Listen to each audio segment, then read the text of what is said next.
எல்லாம் என்னதான் அவங்க அம்மா அப்பா கூப்பிட்டாலும் இந்த வீட்டை விட்டு போகக்கூடாதுன்னு நினைக்கிறாங்க. நம்ம வீடியோவை லைக் பண்ணிக்கிட்டு கண்டினியூ பண்ணுங்கள். இருந்து அடுத்த நாள் ஃபோன் வருது நிலாவுக்கு. நிலா இன்னைக்கு கிளம்பி ஆஃபீஸ் வர்றியா, கொஞ்சம் ஒர்க்கில் இன்றைக்கி பார்க்க வேண்டியது இருக்குது, 3 பேருமே சேர்ந்து பார்த்துக்கலாம் அப்படின்னு சொல்லி திவ்யா கூப்பிட்றாங்க. நிலா இருந்துட்டு நான் இன்றைக்கி ஃப்ரீயாக தாண்டே இருக்கேன், வரேன் அப்படின்னு சொல்கிறாங்க. உனக்கு ஒன்றும் பிரச்சனை இல்லையே நிலா, வீட்டில் எதுவும் ப்ராப்ளமாக உன்னால் ஒர்க் பண்ண முடியுமா அப்படின்னு திவ்யா கேட்குறாங்க. அதுக்கு நிலா இருந்துட்டு இல்லை எனக்கு எந்த பிரச்சனையும் இல்லை, நான் வர்றேன் அப்படின்னு சொல்லிட்டு ஆஃபீஸ்க்கு கிளம்பிகிட்ருக்காங்க.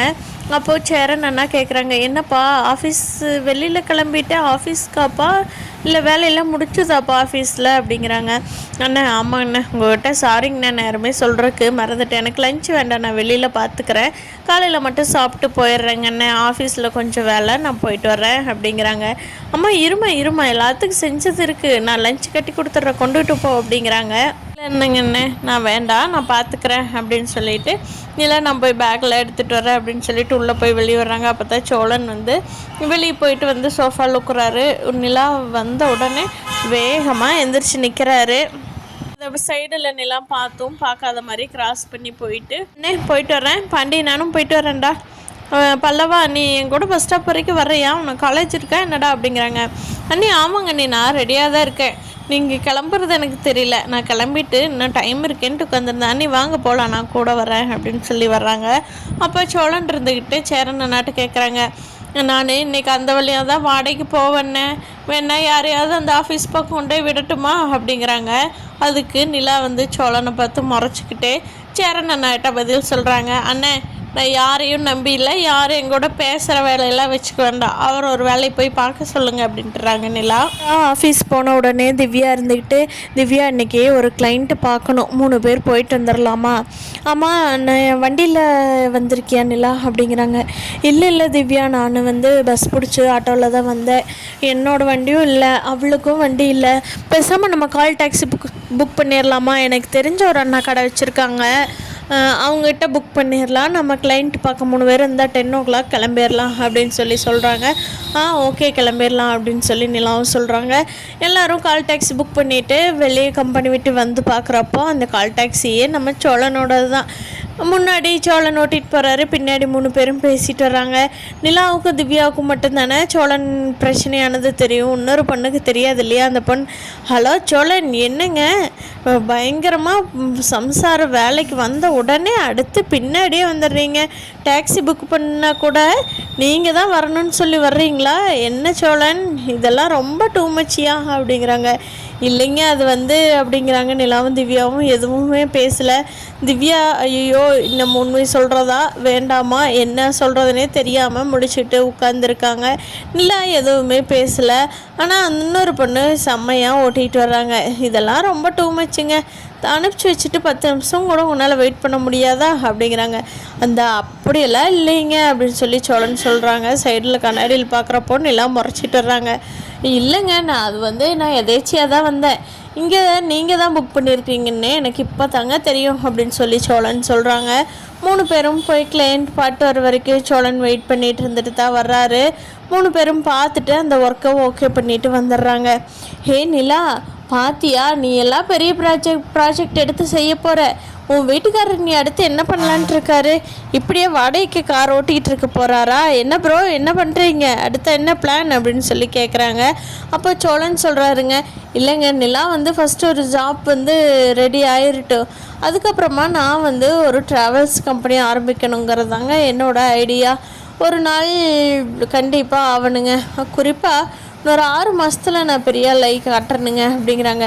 என்ன சோழன் திடீர்னு இப்படியெல்லாம் பாடுறா, ஒய்ஃப் சம்பாதிக்க ஆரம்பிச்ச உடனே உங்களுக்கும் வேகம் வந்துருச்சா அப்படிங்கிறாங்க. கண்டிப்பாங்க, இது என்ன கதையாக இருக்குது, 2 பேருமே வேலைக்கு போனால் தானே சம்பாதிக்க முடியும், நல்லா லைஃப்பில் செட்டில் ஆக முடியும் அப்படின்னு சொல்லி சோழன் அந்த பொண்ணு கூட பயங்கரமாக பேசிட்டு வர்றாங்க. நிலா எதுவுமே பேச முடியல. திவ்யாவும் அப்படின்னு அந்த பக்கம் பார்த்து சிரிக்க, நிலாவை பார்த்து கவலையாக, இப்படியோ ஒரு வழியாக அவங்களோட அவர் ஆஃபீஸுக்கு சேர்ந்துட்டாங்க. வானதி காலேஜ் செம்மு போயிட்டுருக்கிறதுனால காலேஜுக்கு நம்ம பாண்டியோட கடை வழியாக தான் போகிறாங்க. அப்போ பாண்டி திரும்பி வானதி பார்த்துக்கிட்டே இருக்காங்க. இன்றைக்கி வருவாளா அவங்க அப்பா வேறு இப்படி சொல்லிட்டு போனாரே அப்படின்னு சொல்லி இப்போ வானதி பாண்டி கூட சந்தோஷமாக இருந்த நாளில் எல்லாம் நினச்சி பார்த்துட்ருக்காரு. அவருக்கு ஒரு மாதிரி மனசு ரொம்ப கஷ்டமாக இருக்குது. அப்போன்னு பார்த்து கரெக்டாக வானதி அந்த கடை வழியாக நடந்து போகிறாங்க. திரும்பி பார்ப்பாளான்னு சொல்லி பார்க்குறாங்க பாண்டி. ஆனால் வானதி திரும்பவே இல்லையே. வானதிக்கு தான் அங்கே ஒரு மாப்பிள்ளை பார்த்து விருப்பம் இல்லையோ கல்யாணம் பண்ணி வைன்னு சொல்லி மாப்பிள்ளை பார்த்து டேட் ஃபிக்ஸ் ஆனதுக்கப்புறம் நம்ம பேசுகிறது நல்லா இருக்காது அப்படின்னு சொல்லிட்டு வானதி பேசாமையே போகிறாங்க. ஆனால் அதை பார்த்த பாண்டி இருந்துட்டு, ஹே வானதி உனக்கு காது கேட்குதா இல்லையா? என்ன காட்டு கத்திட்டு இருக்கிற, நீ பாட்டுக்கு பேசாமல் போகிற அப்படிங்கிறாங்க. அதுக்கு வானதி ஏய் நீ தானடா என்ன எதுவும் வேண்டியதில்லை, உன் வேலையை பார்த்துட்டு போ. எவ்வளோ சீரியஸாக பண்ணி கொடுத்தா கூட மொக்க காமெடி பண்ணிகிட்டு இருந்தியாடா.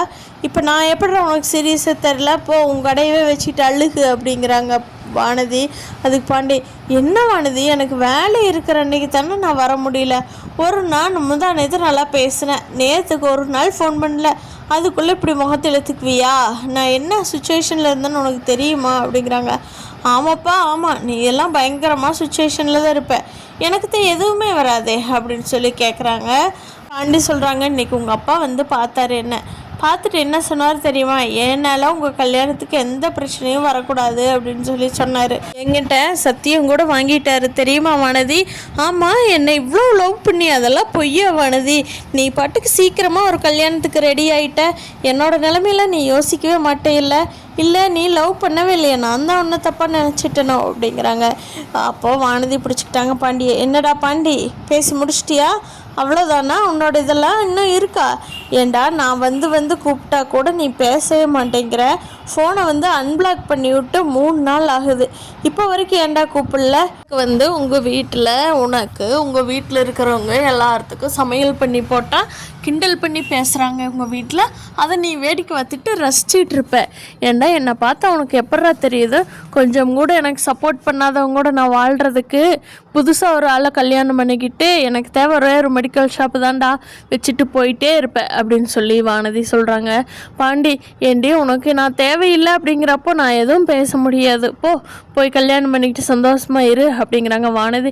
அவ்வளோதானடா, நீ என்னை லவ் பண்ணுறேன்னு சொன்னது எல்லாமே இவ்வளோதானடா, அவ்வளோதானா நீ அப்படின்னு சொல்லி கேட்குறாங்க. உங்கள் அப்பா சொன்னாருடி என்னால் பிரச்சனை வரக்கூடாதுன்னு, அதுக்காக நான் அமைதியாக போகிறேன், அதுக்காக நீ உன்னை பார்த்துட்டு என்னால் பேசாமல் இருக்க முடியல வானதி, பேசாமல் நம்மளும் போய் கல்யாணம் பண்ணிக்கலாமா அப்படின்னு சொல்லி வானதி பாண்டிக்கிட்ட கேட்குறாங்க. அதுக்கு பாண்டிக்கு உடனே கல்யாணமா அப்படின்னு ஷாக் ஆயிடுது.